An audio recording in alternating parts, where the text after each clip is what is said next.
কাল ছিল পৌষ সংক্রান্তি, আর পৌষ সংক্রান্তিতে পিঠে করবো না তা কি হয়?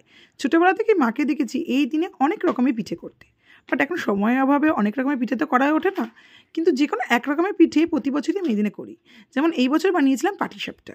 মা তো ঘরেই চাল বেটে গুঁড়ো করে পিঠে করতো, বাট এখন সময়ের অভাব, আর বাজারে এখন আধুনিক যুগে পাওয়া যায় রেডিমেড চালের গুঁড়ো, তাই আমি নিয়ে এসেছিলাম প্যাকেট আতপ চালের গুঁড়ো, এবং তার সাথে দিয়েছিলাম ময়দা এবং সুজি, এবং এছাড়া দিয়েছিলাম 1 কাপ মতো চিনি।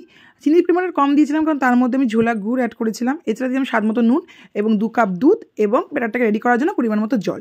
এইভাবে ব্যাটারটাকে রেডি করে নিয়েছিলাম। ব্যাটারটা খুব বেশি মোটাও হবে না, খুব বেশি পাতলাও হবে না। ব্যাটারটাকে কিছুক্ষণের জন্য রেখে দিয়ে আমি বানিয়ে নিয়েছিলাম পুরগুলো। 2 রকমের পুর বানিয়েছিলাম, একটা ছিল নারকেল দিয়ে গুড়ের পুর, আর একটা ছিল ক্ষীর। আমার কর্তামশাই ক্ষীর খান না, তাই তার জন্য নারকেলের পুর করা হয়েছিল। তো পাটিসাপটা বানানোর জন্য যা যা উপকরণ দরকার আমার রেডি। এবার আমি পাটিসাপটাগুলো ভেজে নেব। আমি করেছিলাম ইন্ডাকশানে এবং ননস্টিকের কড়াইতে, এবং একটু তেল আর শুকনো লঙ্কা ভেজে নিয়েছিলাম, যেটা দিয়ে আমি বারবার পাটিসাপটা খোলা দেওয়ার আগে একটু করে এটা দিয়ে মুছে নিচ্ছিলাম। ছোটোবেলা থেকেই মায়ের পাশে বসে দেখতাম মা কীভাবে পিঠেগুলো করতো, তো সেইভাবে দেখে দেখে করার চেষ্টা করেছি। তবে একটা কথা, চাল, ময়দা গুঁড়ো আর সুজির মেজারমেন্টে ঠিকঠাক হলে পাটিসাপটা কিন্তু লেগে যায় না, চটচট করে উঠে যায়।